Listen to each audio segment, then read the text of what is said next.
PM Vishwakarma portal पर कैसे enrolment करते हैं उसका मैं ब्रीफ करूंगा।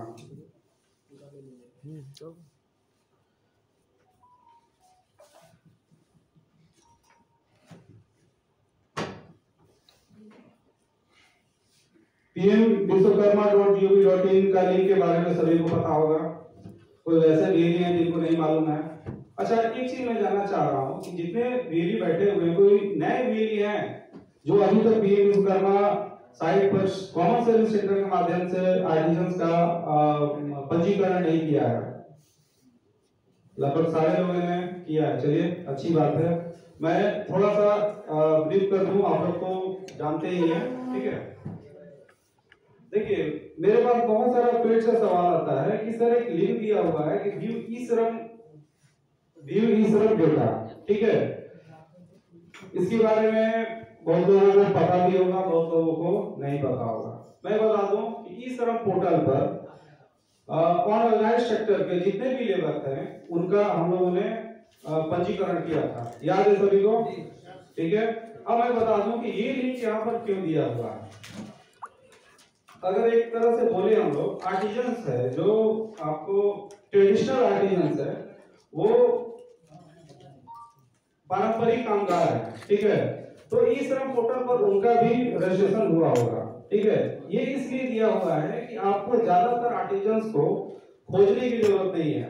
मैं अगर बात करूं ग्राम पंचायत में वार्ड लेवल पर, तो वहां पर जो आर्टिजन्स आपके पास चले आए या जिनके बारे में आपको पता है, आप उनका पंजीकरण पीएम विश्वकर्मा पोर्टल पर कर दिए हैं। लेकिन अगर इस लिंक के थ्रू अगर आप जाते हैं तो इस लिंक के थ्रू जाते हैं और CCID पासवर्ड के थ्रू आप लॉगिन करते हैं, तो आपके द्वारा जितने भी आर्टिजन्स का आपने रजिस्ट्रेशन किया था इस श्रम पोर्टल पर, उनका डिटेल यहाँ पर शो करेगा, नाम, कॉन्टैक्ट नंबर और एड्रेस से रिलेटेड कुछ इंफॉर्मेशन रहेगा। आप वहां से उनका कॉन्टैक्ट नंबर लेंगे, उनको कॉल करेंगे, अपने कॉमन सर्विस सेंटर पर बुलाएंगे, पीएम विश्वकर्मा स्कीम के बारे में आप उनको पूरी डिटेल से बताएंगे और उनका पंजीकरण पीएम विश्वकर्मा पोर्टल पर करेंगे, ठीक है। इससे रिलेटेड किसी का कोई क्वेश्चन पूछिए। अमन, जिस समय पीएम विश्वकर्मा साइट लॉन्च हुआ था तो सबसे पहले मैंने यही किया था और कुछ दिन पहले भी ट्राई किया था, बट वो सेकंड पेज खुलता नहीं, फर्स्ट पेज आता है सिर्फ। नहीं मैंने नहीं आता, मैंने ट्राई किया है। नेक्स्ट होता है क्या लॉगिन होने के बाद, लॉगिन हो गया, हाँ लॉगिन होने के बाद लिस्ट ऑफ जो मतलब श्रमिक है उनका लिस्ट आ गया, तो वो लिस्ट एक स्पेसिफिक 50 होता है, 100 होता है, उससे ज्यादा नहीं होता। हाँ, उससे नेक्स्ट पेज पे जब हम जाना चाहते हैं एक ब्लॉक में या डिस्ट्रिक्ट में बहुत सारे हैं, अच्छा नहीं आता। चलिए ठीक है, एक स्क्रीन प्रिंट लेकर उसको सर्किल करके आप उनको दीजिएगा, मैं आईटी टीम को शेयर करूंगा, डेफिनेटली आपका इशू रिजॉल्व होगा, ठीक है। आगे हम लोग बढ़ते हैं।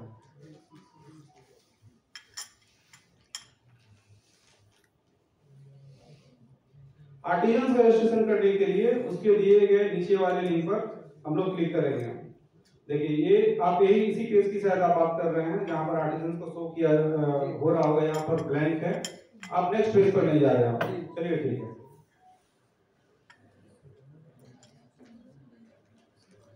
आगे कॉमन सर्विस सेंटर के माध्यम से आर्टिजन्स का रजिस्ट्रेशन करने के लिए आप नीचे दिए हुए लिंक पर क्लिक करेंगे, जो कि आप स्क्रीन पर देख रहे हैं। आगे अपना जो डिजिटल सेवा पोर्टल का लॉगिन आएगा, CCID पासवर्ड जो रिक्वायर्ड है आप एंट्री करेंगे, लॉगिन करेंगे। आगे देखिए, ये थोड़ा सा इंपॉर्टेंट पार्ट है, आप लोग जान रहे हैं, वीएलई से आपको पहले जानकारी लेनी है क्या आर्टिजन गवर्नमेंट एम्प्लॉय है या उसके परिवार में कोई गवर्नमेंट एम्प्लॉय है। अगर है तो यहाँ पर यस करना है, नहीं तो नो करना है, ठीक है।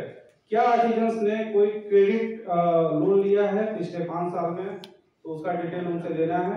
पीएम विश्वकर्मा से मिलती जुलती कोई और सरकारी स्कीम के तहत अगर उसने कोई लोन क्रेडिट बेस पर लिया है तो उसका डिटेल आपको आर्टिजन से लेना है।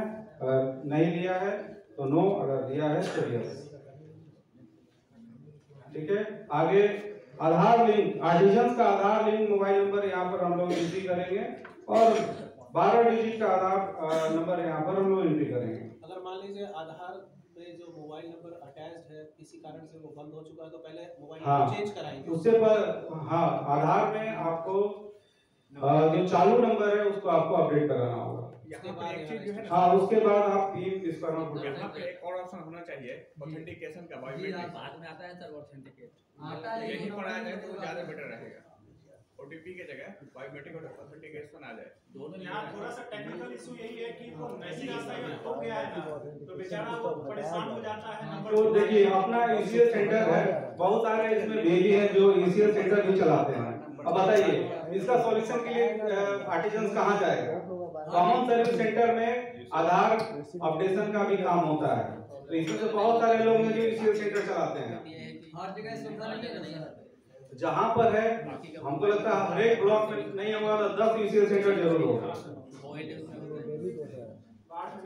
अगर पटना जिला में कहीं नहीं है तो हमारे स्टेट और सीएससी स्टेट ऑफिस में आधार सेवा एसके सेंटर है, आप वहां पर भेजकर उनका फोन नंबर लिंक करा सकते हैं। चलिए ठीक है, आगे जो आधार लिंक मोबाइल नंबर है उस पर वेरिफिकेशन कोड आएगा, आप एंट्री कीजिएगा, आगे बढ़िएगा। फिर यहाँ पर बायोमेट्रिक ऑथेंटिकेशन आर्टिजन्स का होगा, बायोमेट्रिक ऑथेंटिकेशन करके आगे बढ़ना है। हाँ पंडित जी। अब देखिए यहाँ पर मैं बता रहा हूँ थोड़ा जो पहले से भी काम कर रहे हैं वो तो जानते ही हैं, लेकिन जो नए भी हैं तुरंत उन्होंने काम स्टार्ट किया है उनको मैं बता दूं आधार में जो भी डिटेल है पहले से वो ये पर्सनल इंफॉर्मेशन वाले पेज पर ऑटो पॉपुलेटेड आएगा, यानी वहां पर खुद वो डिस्प्ले करने लगेगा। अरे गलती कैसे लिखा जो देना है दे दीजिए। कुछ वैसे इंफॉर्मेशन है कि जो ब्लैंक रखते हैं आपको मैनुअली फिल करना पड़ेगा, ठीक है। जैसे मैरिटल स्टेटस हो गया, कैटेगरी हो गया, ठीक है, ये ऐसा है। यहाँ पर कुछ और भी इंफॉर्मेशन है रेडियो बॉक्स में है। Are you doing business in same district, क्या आप जिले में कोई सेम बिजनेस आप करते हैं, यस नो में आपको इंफॉर्मेशन देना है। माइनॉरिटी है तो उसका यस नो में आपको देना है। कॉन्टेक्ट डिटेल्स में आपको मोबाइल नंबर और आधार नंबर ऑटो पॉपुलेटेड होगा। पैन कार्ड का नंबर यहाँ रिक्वायर्ड नहीं है, अगर आर्टिजन्स के पास पैन कार्ड है तो नंबर वहां पर फिल करेंगे, ठीक है। सेम वही सेम स्क्रीन यहाँ पर फैमिली का डिटेल यहाँ पर देखिए। आधार से अगर आपका राशन कार्ड लिंक है तो फैमिली डिटेल यहाँ पर ऑटो पॉपुलेट यानी खुद दिखने लगेगा। अगर आधार से लिंक नहीं है तो यहाँ पर मैनुअली फैमिली डिटेल फिल करना पड़ेगा। यहाँ पे एक समस्या होती है सर, बोलिए। अगर किसी लाभार्थी का ग्रामीण का वहाँ पर राशन कार्ड है, उनके फैमिली में कोई डेट कर गया है, ऐसे उनका वहाँ से आधार कार्ड डिलीट रहता है तो उस केसेस में फॉर्म सबमिट नहीं होता। मैं बता रहा हूँ यहाँ पर सिलेक्शन करके उनको आप डिलीट कर दीजिए, ठीक है। डिलीट करने के बाद सेव करके आप लॉग आउट करके बाहर आ जाइए, फिर दोबारा आप लॉगिन कीजिए और तब वो अपडेट आपको वहाँ पर दिखेगा। लॉग आउट और जिसका राशन कार्ड बना हुआ सेव करके नेक्स्ट वीक कीजिएगा, फिर करना है। हां होता है, हाँ आप लोग तो जानते ही हैं। एक चीज और है सर कि उसमें अगर किसी का डिटेल्स नहीं है, फैमिली में एक ही मेंबर है, सिंगल डालेंगे तो उनको एक फैमिली एडिशनल ऐड करना पड़ता है। ऐसा है क्या? फैमिली में एक मेंबर होगा क्या? नहीं ऐड फैमिली का मतलब क्या है? देखिए यहाँ पर फैमिली का जो डेफिनेशन है परिभाषा में आप लोगों को बता दूं, हस्बैंड वाइफ और अनमैरिड चाइल्ड, हस्बैंड वाइफ और अनमैरिड चाइल्ड यहाँ पर फैमिली का डेफिनेशन है।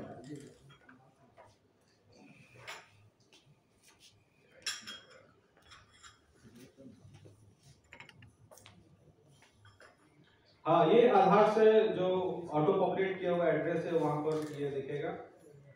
यहाँ पर एक चीज है कि करेंट आधार एड्रेस क्या आधार एड्रेस क्या अभी आपका करेंट एड्रेस है, अगर है तो सेम एज आधार एड्रेस हम लोग सिलेक्ट करेंगे, नहीं तो अगर है तो फिर आगे स्क्रीन आएगा उस पर आप करेंट एड्रेस को अपडेट कीजिएगा। फिर अगला ये पॉइंट है कि क्या आप ग्राम पंचायत एरिया से बिलोंग करते हैं, अगर यस है तो यस है, नो है तो फिर आपको अर्बन एरिया का डिटेल वहां पर फिल करना पड़ेगा। यहाँ एक सवाल पूछ सकते हैं? पूछिए। इसमें सवाल ये है सर कि जब करंट एड्रेस की बात आती है तो कई सारे ऐसे गांव में है जो कि है दूसरे गांव के बस गए शहरों में, अब वो जब करंट एड्रेस डालते हैं तो क्या वहाँ के जो लोकल बॉडी जिनको वेरीफाई करना वो करेंगे? अब ये तो सवाल है कि करेंट एड्रेस पर लोकल बॉडी के पास जाएगा वेरिफिकेशन के लिए कि आधार एड्रेस पर जाएगा। जब मैं करंट एड्रेस डालता हूं तो वहां पे वही लोकल एड्रेस जो करंट एड्रेस का ही वेरिफिकेशन वाला ऑप्शन आता है कि भाई आप करंट में कहां, तो दैट इज वेरिफिकेशन। तो वेरिफिकेशन में क्या आपको करंट एड्रेस जाता है या करेंट एड्रेस?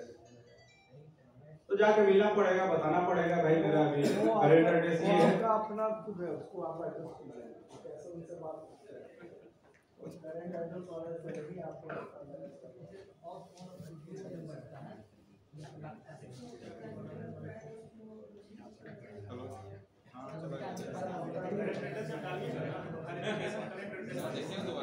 अमन सुनिए, अगला स्क्रीन है कि अगर आपका आधार एड्रेस करंट एड्रेस से डिफर करता है तो इसमें करंट एड्रेस हम लोग फिल करेंगे।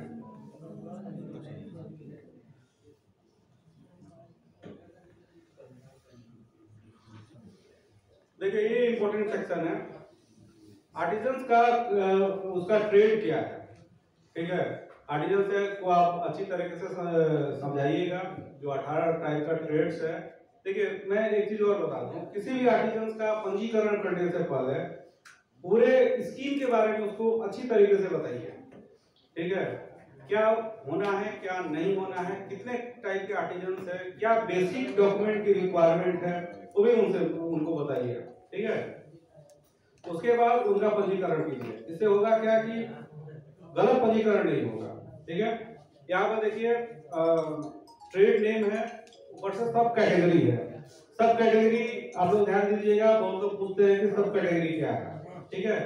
जैसे कारपेंटर है तो कारपेंटर के अंदर में सुथर आता है, लोहार आता है, तो सब कैटेगरी में चला जाएगा। वैसे शू मेकर वाले में आता है, उसमें भी ये ट्रेड नेम है और सब कैटेगरी है, ठीक है। तो ये दो आर्टिजन का जो टाइप है उसमें सब कैटेगरी आ रहा है और हमको किसी में देखने को नहीं मिल रहा है। सब कैटेगरी उसमें आता है सर, जो क्या कहते हैं, मैंने आपको सर स्क्रीनशॉट भेजा था, बड़ी में नहीं आता है सुथर और लोहार। नहीं, लोहार का तो अलग ऑप्शन ही है सर, ब्लैक स्मिथ सिर्फ उसमें आता है, जो मैट बनाना, झाड़ू बनाना उसमें आता है। हाँ तो उसको देख लेना, ठीक है। और एक चीज है यहाँ पे, एक चीज हमको याद आया कि मिनिस्ट्री से हमको एक कॉल आया था कि ये शू मेकर कैटेगरी में कम पंजीकरण हुआ है, तो थोड़ा सा आप लोग ध्यान दीजिएगा। हर एक पंचायत में शू मेकर से रिलेटेड बहुत सारे आर्टिजन हैं जो पारंपरिक रूप से वो काम करते हुए आ रहे हैं, तो थोड़ा सा इस पर आप लोग ध्यान दीजिएगा, उनका पंजीकरण बढ़ाइए क्योंकि उनका संख्या बहुत ही कम है।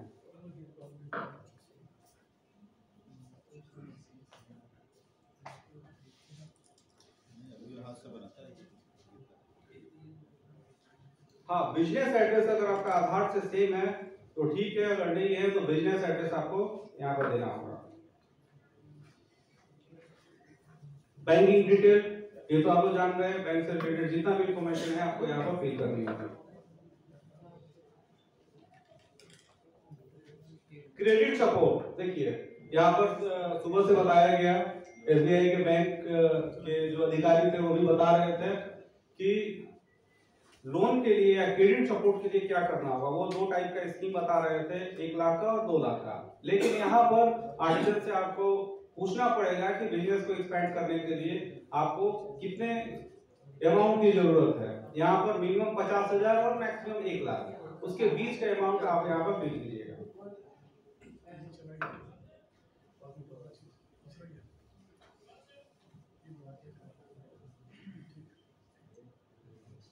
हाँ, आर्टिजन किस बैंक से लोन लेने के लिए इंटरेस्टेड है उनका डिटेल यहाँ पर आपको फिल करना है। लोन का पर्पस क्या है वो भी देना है। हाँ, एक चीज और, कोई अगर एग्जिस्टिंग लोन है, अगर कोई एग्जिस्टिंग लोन है पहले से तो उसका डिटेल यहाँ पर फिलअप करना है। सर ने अभी बताया कि डिजिटल इंसेंटिव डिटेल, जो कि अगर अपना आर्टिजन यूपीआई रखता है और उससे लेन देन करता है तो 1 रुपये का उसको हर एक ट्रांजेक्शन पर दिया जाएगा। तो ये चीज है अगर तो आर्टिजन को बता दीजिएगा या उससे पूछ लीजिएगा कि यूपीआई से लेन देन करता है। अब तो सारा बार्बर या गोल्ड स्मिथ है अपने शॉप पर एक क्यूआर कोड रखते हैं, स्कैनिंग से ही लेन देन करते हैं। ठीक है, तो उनकी यूपीआई आईडी लेकर यहाँ पर सबमिट कर दी है। स्किल ट्रेनिंग से रिलेटेड बताया गया आप लोग को कि 5 दिन का ट्रेनिंग होगा। ट्रेनिंग के दौरान स्टाइपेंड दिया जाएगा, आने जाने का जो वेजेज है वो दिया जाएगा। टूल किट के बारे में सर ने अभी बताया कि 15,000 का टूल किट दिया जाएगा। किस टाइप का टूल है, टूल का क्या प्रॉफिट और लॉस है वो भी उन्होंने बताया। आर्टिजन को किस टाइप का मार्केटिंग सपोर्ट चाहिए, देखिए यहाँ पर 5 टाइप का मार्केटिंग सपोर्ट के लिए चेक करने के लिए दिया गया है। आर्टिजन से आपको बताना है कि किस किस टाइप का मार्केटिंग सपोर्ट होता है और उसमें से जो चूज करते हैं आपको यहाँ पर सिलेक्ट करना है। आगे आता है डिक्लेरेशन। डिक्लेरेशन है, डिक्लेरेशन में भी आप लोग को बता देना है कि जो भी इंफॉर्मेशन दिए हुए हैं डिक्लेरेशन में मेनली यही है, वो उनके फैमिली से या आर्टिजन या उनके फैमिली से कोई गवर्नमेंट जॉब में नहीं है या क्रेडिट लोन उन्होंने नहीं लिया। ठीक है, डिक्लेरेशन के साथ ही आगे ये पंजीकरण का जो प्रोसेस है ये खत्म होगा। एप्लीकेशन सबमिट करने के बाद एप्लीकेशन आईडी एक मिलेगा जो कि आर्टिजन्स को आप लोगों को देना है। तो ये रहा कॉमन सर्विस सेंटर के माध्यम से आर्टिजन्स का पंजीकरण कैसे करें। आप एक बार अपना नाम पूरा बता दीजिए। मेरा नाम अरुण कुमार सिंह है, सीएससी सीनियर मैनेजर। मेरा फोन नंबर है 9546 707097।